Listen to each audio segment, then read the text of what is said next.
ఈరోజు మీతో చాలా ఈజీగా వెంటనే తయారయ్యే ఇన్స్టెంట్ గులాబ్ జాము తయారు చేసి చూపించబోతున్నాను. పండుగలకి, ఫంక్షన్‌కి నేను న్యూ ఇయర్‌కి చేస్తున్నాను. న్యూ ఇయర్ పార్టీకి ఎవరైనా గెస్ట్‌లు వచ్చినా కూడా చాలా ఫాస్ట్‌గా తయారు చేసేసుకోవచ్చు. ఈ ఇన్స్టెంట్ గులాబ్ జామ్ అంటే 10 నిమిషాల్లో రెడీ అవుతాయి. చాలా సాఫ్ట్‌గా, జ్యూసీగా తయారవుతాయి. కప్పు ఫుల్‌గా పై వరకు గులాబ్ జామ్ మిక్స్ తీసుకోవాలి. బౌల్‌లో వేసుకొని సరిపడా పాలు పోసుకొని వీడియోలో చూపించినట్టు కలిపిన తర్వాత లాస్ట్‌లో కొద్దిగా నెయ్యి అప్లై చేసి ఏ కప్‌తో అయితే మనం గులాబ్ జామ్ మిక్స్ తీసుకున్నామో అదే కప్‌తో షుగర్ తీసుకోవాలి. ఒక బౌల్‌లోకి షుగర్ తీసుకుని మనకి షుగర్ సిరప్ సరిపడగా ఒక 2.5 కప్పులు వాటర్ పోసుకోవాలి. వాటర్ పోసుకొని స్టవ్ ఆన్ చేసుకుని స్టవ్ మీద పెట్టుకుని కుక్ చేసుకోవాలి. కొంచెం జిగురుగా అయితే సరిపోతుందండి. ఎక్కువ అవసరం లేదు దీనికి. బాగా తీగపాకం అది అవసరం లేదు. జస్ట్ కుక్ అయితే చాలు. నేను ఇక్కడ కట్ చేసిన డ్రై నట్స్, యాలకుల పొడి వేస్తున్నాను. అలాగే కొద్దిగా సాఫ్రాన్, కుంకుమ పువ్వు వేసుకుంటే చాలా బాగుంటుంది. సిరప్కి స్ట్రింగ్ కన్సిస్టెన్సీ అవసరం లేదు. తేలికగా ఇలా ఉంటే సరిపోతుంది. నెక్స్ట్ పిండి ఒకసారి చెక్ చేసుకుందాము. పిండి ఒక పావు గంట నానితే బాగుంటుంది. ఒకసారి ఇలా ఓపెన్ చేసి ఇలా చూస్తే మధ్యలో ఇలా హోల్స్లా వస్తే మనకి పర్ఫెక్ట్గా వచ్చినట్లు. చూసారు కదా, ఈ విధంగా ఉండాలి. అప్పుడు చిన్నగా మనకి సైజు మనకు నచ్చినట్లు చిన్నగా తయారు చేసుకోవాలి. ఈ ఆయిల్లో వేయగానే సైజు ఇంక్రీజ్ అయిపోతాయి. అందుకు కొద్దిగా చిన్నగా చేసుకుంటేనే బాగుంటుంది. ఇలా తయారు చేసుకున్న తర్వాత మీడియం ఫ్లేమ్లో పెట్టుకుని అప్పుడు వేపుకోవాలి. మరీ హైలో పెట్టుకోకూడదు. మీడియం ఫ్లేమ్లో పెట్టుకుంటే కలరు లోపలది బాగా వేగి బాగుంటుంది అనమాట. హైలో పెడితే బయట మాడిపోతాయి, లోపల సరిగా వేగవు. ఇలా కదుపుతూ వేపుకుంటే అంత ఈవెన్గా ఒకటే కలర్లో వేగుతాయి.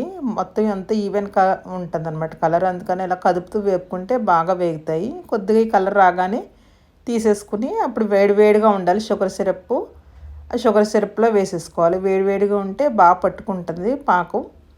బాగా పీల్చుకుని సైజు కూడా ఇంక్రీజ్ అవుతాయి. ఇలా ఒకసారి కలిపేసుకున్న తర్వాత నెక్స్ట్ వాయి వేసేసుకోవాలి. నెక్స్ట్ అదేవిధంగా మిగిలినవి కూడా వేసేసుకోవాలి. స్వీట్స్ అన్నిటిలోకి గులాబ్ జామ్ చాలా ఈజీగా తయారు చేసుకోవచ్చు. చాలా సింపుల్ స్వీటు.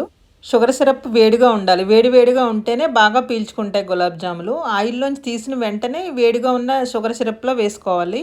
ఇది మాత్రం మీరు గమనించాలి. 2 వేడిగా ఉండాలి. ఒకవేళ షుగర్ సిరప్ మీరు చల్లారిపోయింది అనుకోండి, వేడి చేసుకోండి. వేడి చేసుకుంటేనే బాగా జ్యూసీగా బాగా పీల్చుకుంటాయి. ఇలానే మళ్ళీ ఇవి తీసేసుకుని పాకంలో తీసేసుకుని బాక్స్లో వేసుకుని నూనెలో తీసుకుని మళ్ళీ పాకంలో వేసేసుకోవాలి. ఇదే విధంగా అన్నీ తయారు చేసేసుకోవాలి. గులాబ్ జామ్ పిండి కలిపే విధానాన్ని బట్టే గులాబ్ జామ్స్ కరెక్ట్గా వస్తాయి. నేను చూపించినట్లు వీడియోలో కలిపిన తర్వాత ఇలా ఓపెన్ చేస్తే మధ్యలో ఎయిర్ బబుల్స్లా గ్యాప్లు రావాలి. అప్పుడే మీకు పర్ఫెక్ట్గా వచ్చినట్లు. అంతేకాకుండా చపాతీ పిండిలా గట్టిగా కలిపేయకూడదు. కొద్దిగా లూజ్గా 15 నిమిషాలు అలా రెస్ట్ ఇచ్చిన తర్వాత అప్పుడు ఉండలు తయారు చేసుకుంటే ఫస్ట్ టైం చేసినా కూడా ఎక్కడా పోకుండా పర్ఫెక్ట్గా వస్తాయి. ఒక స్పూన్తో తీసుకుని మధ్యలో ఇలా కట్ చేసి చూపిస్తున్నాను చూడండి. ఎక్కడ లంప్స్ కానీ బాల్స్లా రావడం కానీ అలా ఉండదు. అది కలుపుకునే విధానంలోనే ఉంటుంది. పాలు పోసి కలుపుకోవాలి. లాస్ట్లో కొద్దిగా నెయ్యి వేసుకుంటే బాగా వస్తాయి అన్నమాట. ఇంకా చాలా పర్ఫెక్ట్గా ఉంటుంది.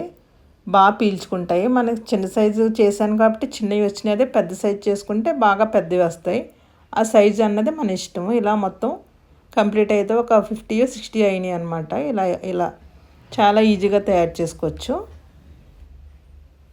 ఇవి ఉండే కొద్ది సైజు పెరుగుతాయి. ఒక గంట అలా వదిలేస్తే ఇంకా సైజు ఇంక్రీజ్ అవుతాయి అన్నమాట. అందుకని కొంచెం ఖాళీగా ఉండి బాక్స్లో వేసుకుంటే కొంచెంసేపటికి 1 అవర్కి కరెక్ట్గా సెట్ అయిపోతాయి.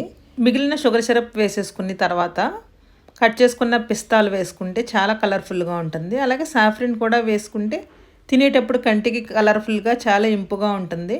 నేను ఎలా తయారు చేస్తాను, మీరు ఎలా తయారు చేస్తారో కామెంట్ రూపంలో తెలియచేయండి.